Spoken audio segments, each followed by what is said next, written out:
Yes guys, good afternoon all of you. Today we continue with chapter 3 in economics, that is your money and inflation. आज का हमारा topic है meaning of money and function of money, ठीक है, और उसके types of money भी आ जाएंगे. देखो सबसे पहले मनी क्या है. मनी एक मीडियम है, मीडियम ऑफ एक्सचेंज है, ठीक है, जो यूनिवर्सली एक्सेप्टेड है और हर चीज़ का वो एक तरह से क्या बोलते हैं, इलाज है, ठीक है. क्योंकि पहले क्या था, मीडियम ऑफ एक्सचेंजेस बहुत सारे थे. पहले गुड्स के अगेंस्ट में हम लोग गुड्स एक्सचेंज कर रहे थे, सर्विसेज दे रहे थे, ठीक है. उसके बाद एनिमल्स को भी यूज़ किया जा रहा था. उसके बाद मेटल्स, कॉइन, जो मिनरल्स वगैरह थे वो भी यूज़ हुए. लेकिन उन सब की कुछ ना कुछ लिमिटेशंस थी, जिसके बाद हमारा ये जो मीडियम आया मनी, जो हर जगह यूनिवर्सली एक्सेप्टेड है. See according to Marshall means according to professor Alfred Marshall, ठीक है, जिन्होंने लॉ ऑफ डिमांड दिया था. Money is that medium which is used as a means of exchange without any doubt or investigation regardless of time or place. तो professor Alfred martial बोलते हैं दुनिया के किसी भी कोने में, कहीं पर भी, किसी भी समय मनी एक ऐसा मीन्स ऑफ एक्सचेंज है, एक ऐसा माध्यम है जो बिना किसी डाउट, बिना किसी इन्वेस्टिगेशन के ईजिली एक्सेप्टेबल है हर जगह, ठीक है. और रॉबर्टसन डिफाइन करते हैं, बोला जो यूनिवर्सली एक्सेप्ट हो रहा है इन exchange of goods and services वो मनी है, ठीक है. मनी का अलग अलग डेफिनेशन दिया हुआ है. देखो मनी, यहाँ पे ये भी समझाया गया है कि जो मनी भाई है, ठीक है, सबसे बड़े भाई मनी भाई, पैसा हर जगह काम कर लेता है ना भाई, ठीक है. तो जो मनी है वो बोला गया है कि मनी वो चीज़ भी है जो पैसे की जगह अगर कोई चीज़ यूज़ हो रही है वो भी मनी है. आपको कहीं पेमेंट करना है, यू डोंट, हाल फिलहाल आपके पास you don't have some amount और मनी, तो आप अगर ये वॉच दे देते और वॉच ले ली जाता है तो ये भी मनी है. ये भी क्या है, मनी है. आपके पास चेन है, आपने चेन उतार के दे दी भाई, सपोज एक्सीडेंट हो गया और आपको कंपनसेट करके देना है, भरपाई करके देनी है, और आपके पास उस समय पैसा नहीं है करके, और आपने बोला चेन, या आपने मोबाइल दे दिया है, वॉच उतार के दे दी जो महंगी है और उतने अमाउंट की है, तो जो पैसे की जगह काम कर रहा है वो भी एक तरह से पैसा ही है, ठीक है. Now come to the functions of money.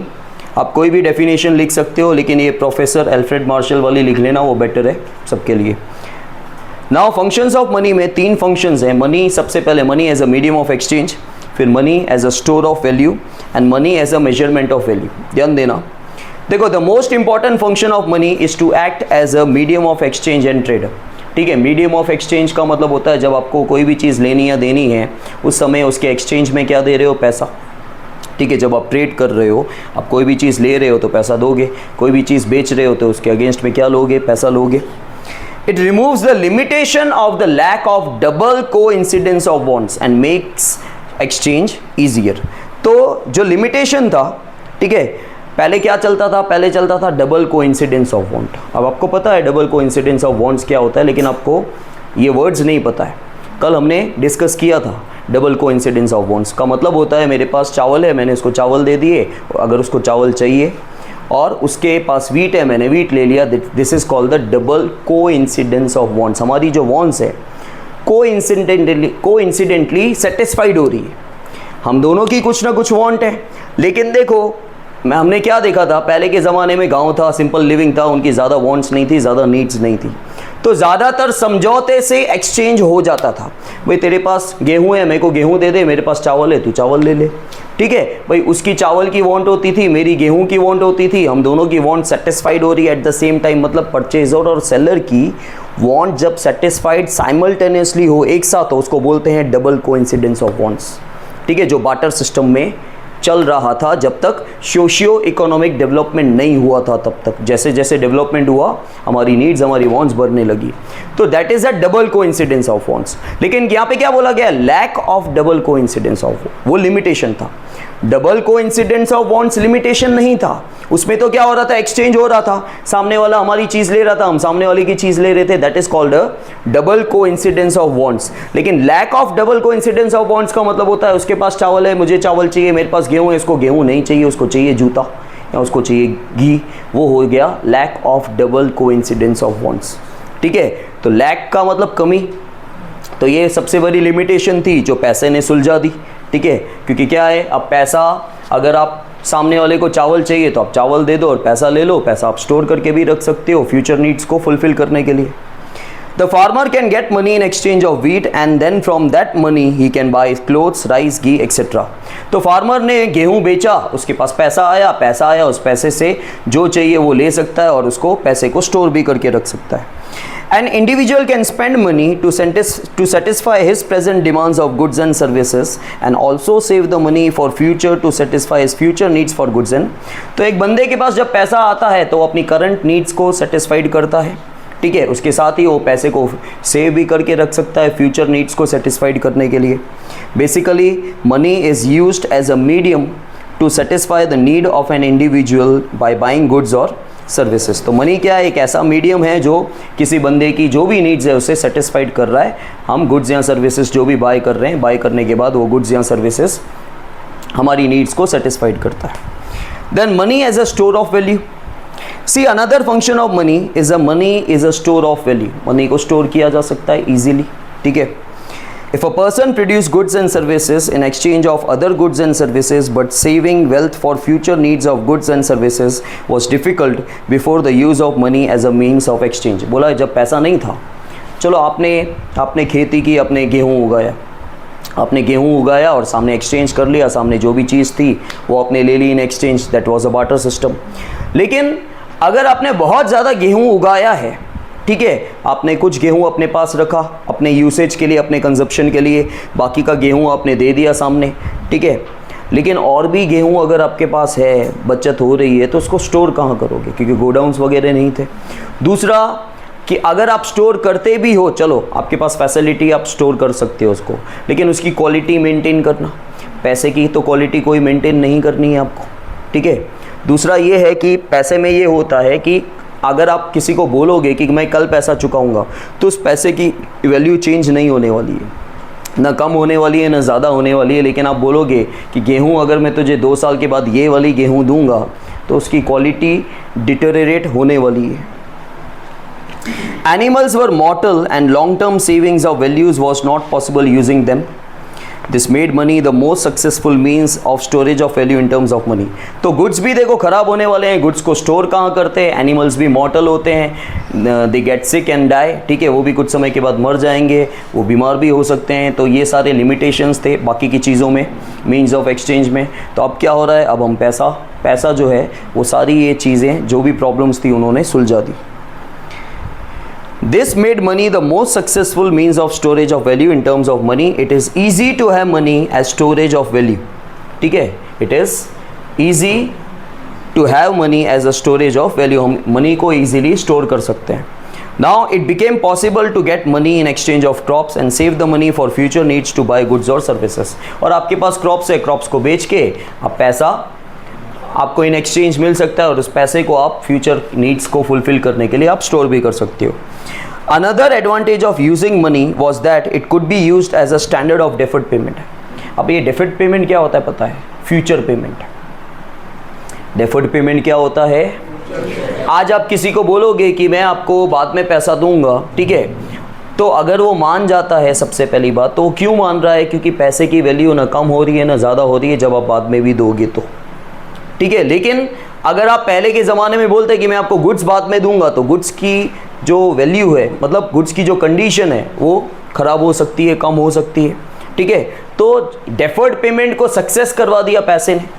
आप अगर फ्यूचर में पेमेंट करना चाहते हो, जैसे देखो आप अगर कोई कुछ उधार पे ले रहे हो, ठीक है, आज आपने उधार पे लिया तो आप पेमेंट फ्यूचर में कर सकते हो। क्यों? क्योंकि आज आप पैसा दोगे या कल दोगे या परसों दोगे, वो जो पैसा है उसकी कंडीशन, उसकी वैल्यू ख़राब नहीं हो रही है। तो because of the deferred payment कुछ सिस्टम्स जो हैं वो सक्सेस हो गए, जैसे क्रेडिट पे हायर परचेस, मतलब वही जब आप उधार में ले रहे हो, ईएमआई में ले रहे हो, ठीक है, ईएमआई में भी ले रहे हो तो पैसे की वैल्यू तो उतनी ही रहनी है। Then money as a measure of value. See, money plays an important role as a measure of value. In barter exchange system, it was difficult to remember the exchange rates and the values of each of the goods or services. For 20 kg of wheat equals to how much kg of rice, equals to how much meters of cloth, equals to how much kg of ghee. अगर आप 20 kilo गेहूँ दे रहे हो तो भाई सामने कितना kilo rice मिलेगा, सामने कितना मीटर्स क्लोथ आएगा, सामने कितने किलो घी आएगा, वो एक्सचेंज रेट्स को याद रखना डिफ़िकल्ट था। While on the other hand, money makes this easier, allowing the values of different goods or services to be compared and assessed against each other.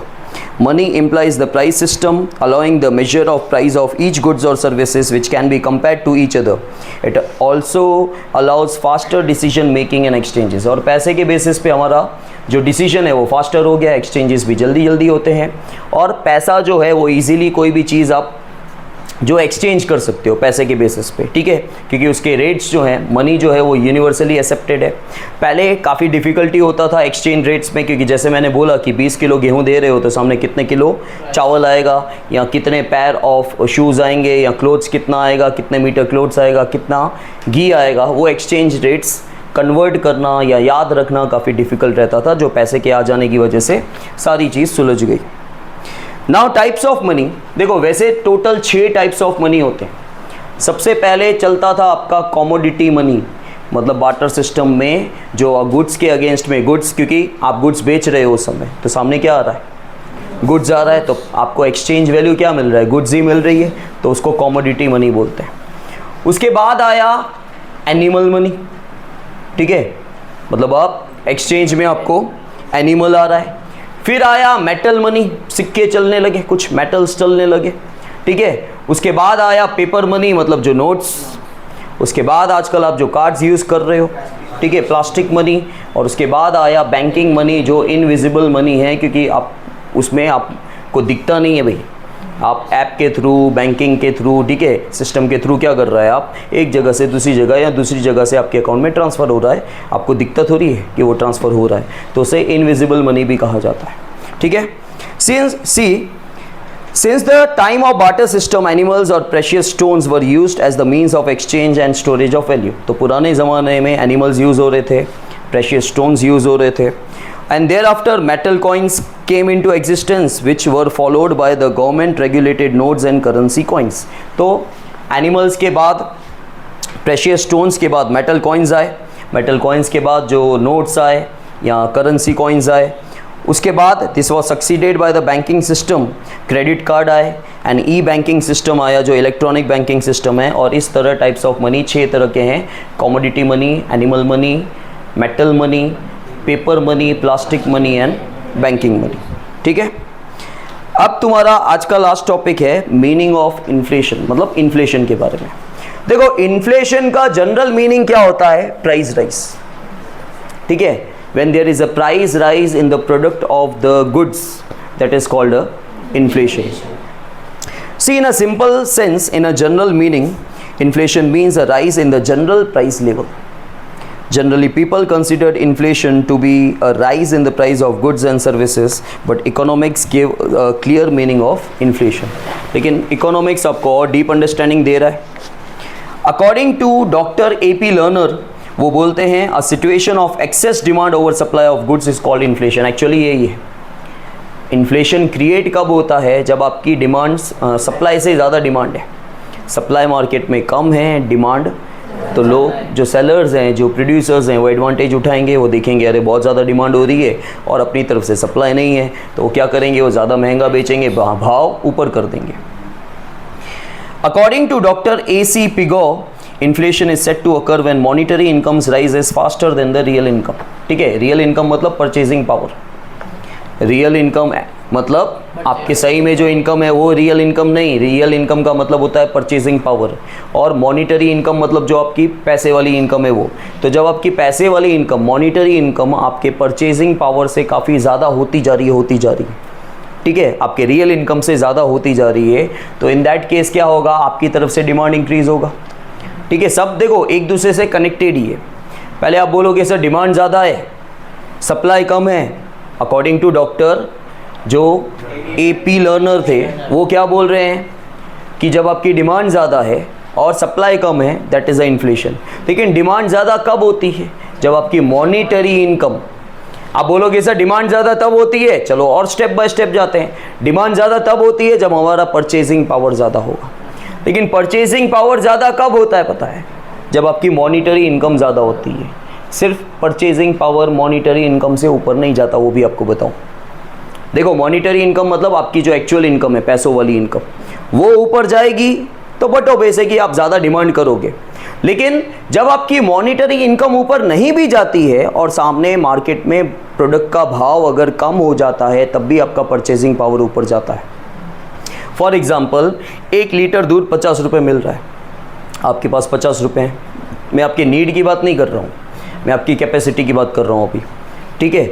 आपके पास 50 रुपये है और 1 लीटर दूध का भाव भी 50 रुपये है, तो आप कितने लीटर खरीद सकते हो? 1। आप ये जो है ना कि आप खरीद सकते हो, that is your real income, उसे परचेजिंग पावर कहा जाता है। और आपकी मॉनिटरी इनकम कितनी है? 50 रुपये। अब सपोज कर लो कि आपकी मॉनिटरी इनकम में कोई बदलाव नहीं आया, वो उतनी ही है, आप 50 रुपये थे, 50 रुपये ही हैं।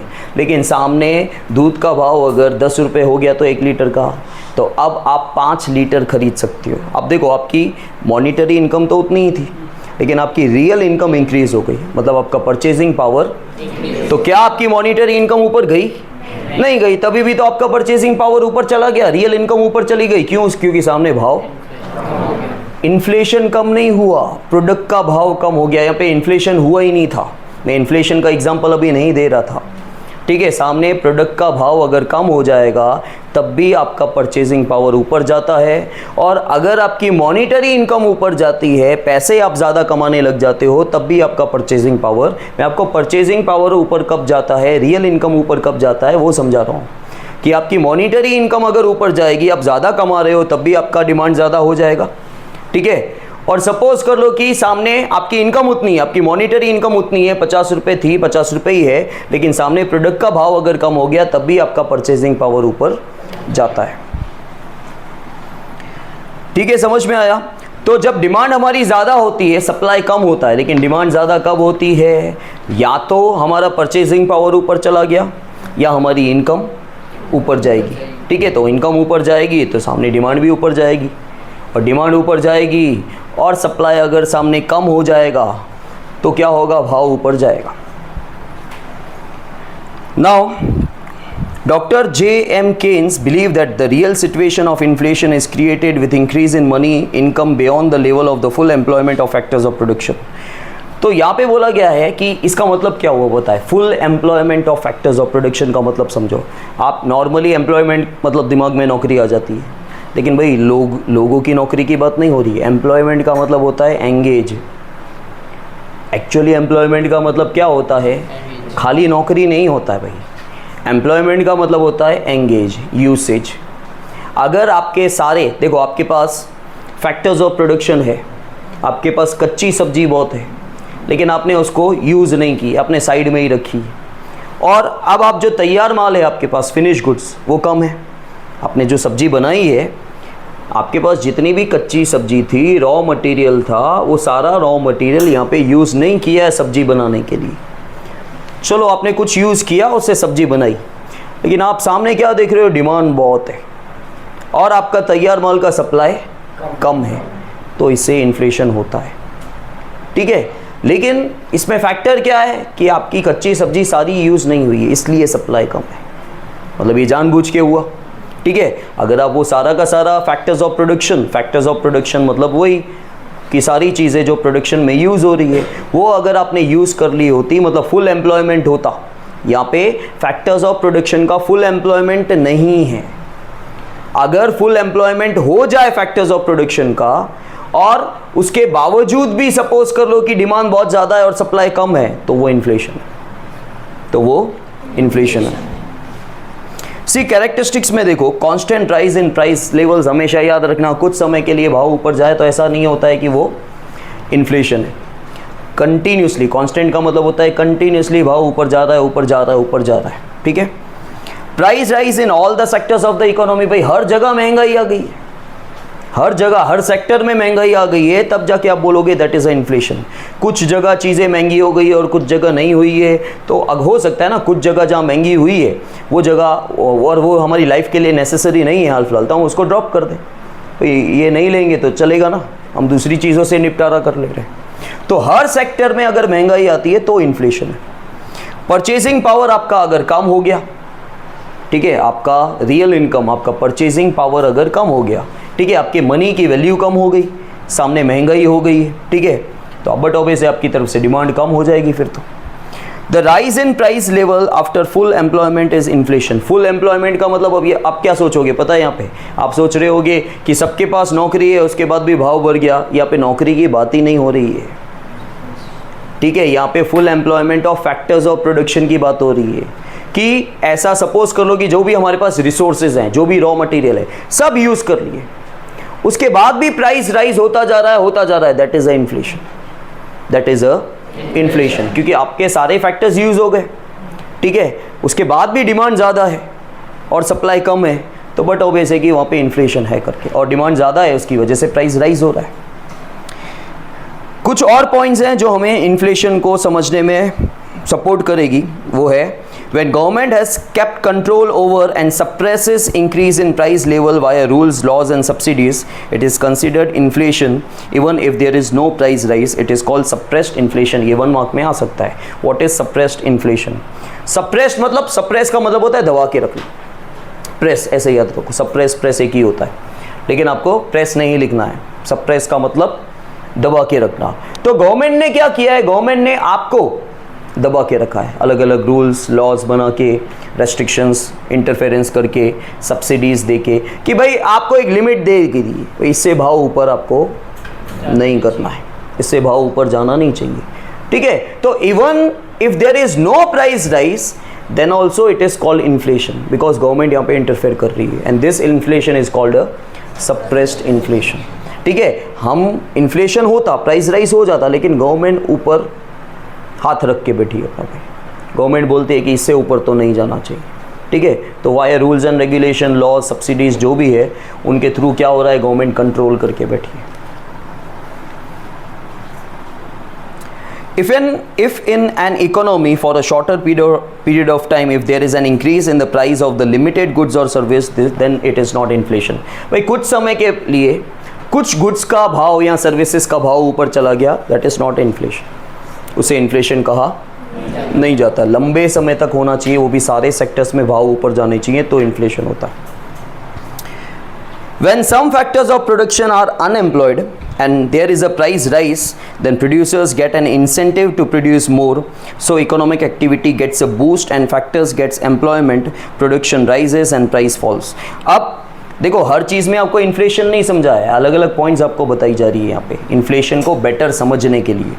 यहाँ पे बोला गया है कि जब कुछ फैक्टर्स अनएम्प्लॉयड है, फैक्टर्स ऑफ प्रोडक्शन जो है, मतलब हमने कच्ची सब्जी सारी यूज़ नहीं की है और मार्केट में प्राइस राइज हो रहा है, क्यों? क्योंकि सप्लाई कम है, डिमांड ज़्यादा है, तो गवर्नमेंट आपको कुछ इंसेंटिव देता है, बूस्टअप करेगा कि भाई तेरी जो कच्ची सब्जी तूने संभाल के रखी है ना, रॉ मटेरियल है, उसको भी तू यहाँ पे यूटिलाइज कर और प्रोडक्शन इंक्रीज कर, ताकि हम सप्लाई कर सकें और डिमांड कम हो जाए, मतलब सप्लाई ज़्यादा हो जाए और डिमांड उससे कम हो जाए, और एक तरह से क्या होगा, प्राइस फॉल होगा करके, ठीक है। क्योंकि इनफ सप्लाई हो जाएगा हमारे पास, डिमांड से ज़्यादा हो जाएगा तो प्राइस फॉल होगा। If there is unemployment in factors of production lets an economy, the increasing price of goods or services will allow employment to increase production,